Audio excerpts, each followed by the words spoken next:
भी प्रशासन का कॉपरेशन करना, और अगर थानेदार बदमाशी भी करे तो मुझे बता देना, घर तक इलाज कर दूंगा। घर तक जानता हूँ, मैं इनका भी इलाज करना चाहूँ, ये भी आप लोग जानते।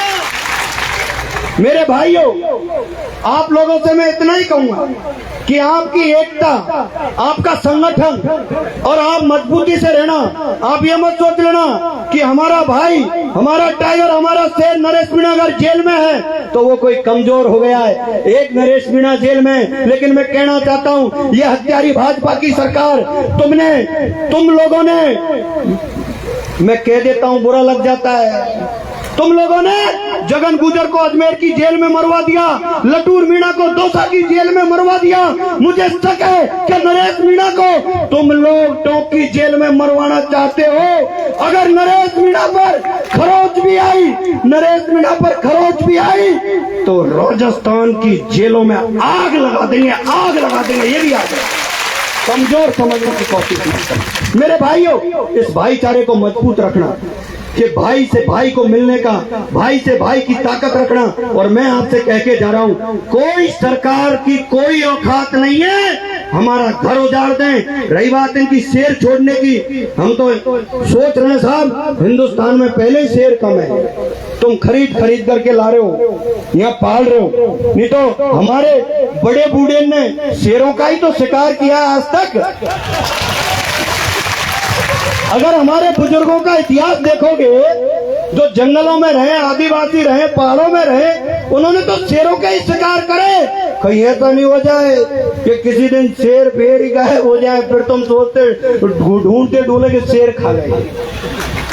इसलिए मैं प्रशासन से कहना चाहता हूं, जब तक सहमति नहीं हो तब तक कोई शेर वगैरह हमारे यहाँ नहीं छोड़ा जाएगा। और अगर छोड़ा जाएगा तो तय कर लेना, क्योंकि लोकतंत्र में साहब एक ही चीज से डर है, वो है वोट और सही समय पर चोट। जिस व्यक्ति ने अगर वोट की सही समय पर चोट दे दी, ये नाक रगड़ने आ जाते हैं। अब 1 महीना बचा है, यहाँ आसपास जितने भी सरपंच, समझदार लोग, पढ़े लिखे लोग, नौकरी करने वाले लोग, बिजनेस करने वाले लोग, सबको भाजपा के नेता, प्रशासन के लोग बुला लेंगे, पकड़ लेंगे, खुली छूट दे देंगे, तुम्हारे जैसे जो कर लो। लेकिन आम आदमी को नहीं होगा। उनसे हाथ जोड़ के कह देना, मेरे भाइयों, तुम्हारा काम करते रहो, राजनीति करते रहो, लेकिन हमारे लोगों को कमजोर मत कर देना।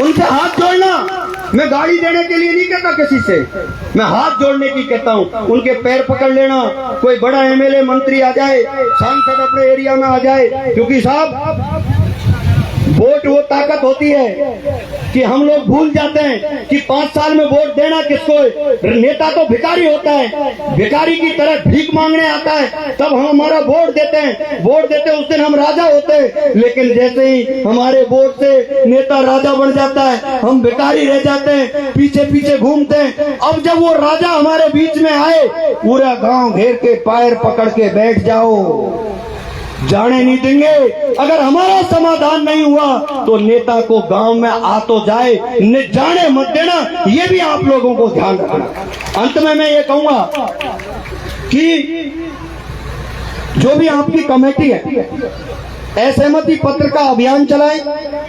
इसके साथ साथ शासन प्रशासन से हमेशा बातचीत के द्वार खाली रखें। अगर आपके पास प्रशासन का कोई आदमी आए, आपसे बात करे, आपको बुलाए, डायलॉग, संवाद लोकतंत्र में बहुत जरूरी है। बातचीत बराबर करो, मंत्रियों से भी मिलते रहो, डॉक्टर साहब से भी मिलना, जवाहर सिंह जी के पास जाओ, मुख्यमंत्री के पास जाओ, लगातार। और अपना लोकतंत्र में अधिकार है। लेकिन मैं ये भी कहूंगा कि आप लोग कल से वहां धरना दोगे, कल से वहां धरना दोगे, है ना? तो जैसे वहां अपन जब धरना देंगे तो वो आचार संहिता में नहीं आता, ग्रामीण में ना वो। हाँ, तो आराम से, ध्यान से, तसल्ली से देना।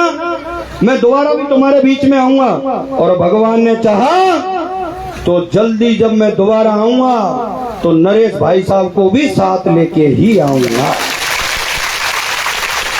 और अगर मैंने 2 संकल्प लिए हैं साहब, मेरे ये संकल्प है कि अगर सेंचुरी को इन्होंने बफर जोन को यहां से नहीं हटाया और नरेश मीणा को जेल से नहीं छोड़ा और जगन गुर्जर की सीबीआई जांच नहीं की, तो धौलपुर चंबल से लेके झालावाड़ तक इस पूरे एरिया में पंचायत चुनाव में मेरे साथियों को चुनाव लड़ाएंगे और भाजपा को वोट नहीं देंगे। हम ये संकल्प लेने के साथ में हम करेंगे। क्या आप लोग तैयार हो? अगर आपकी सेंचुरी नहीं हटती है तो आप भाजपा को वोट दोगे क्या? नरेश मीणा जेल से नहीं छूटा तो क्या भाजपा को वोट दोगे क्या? जगन गुर्जर के केस की सीबीआई जांच नहीं हुई तो क्या भाजपा को वोट दोगे क्या?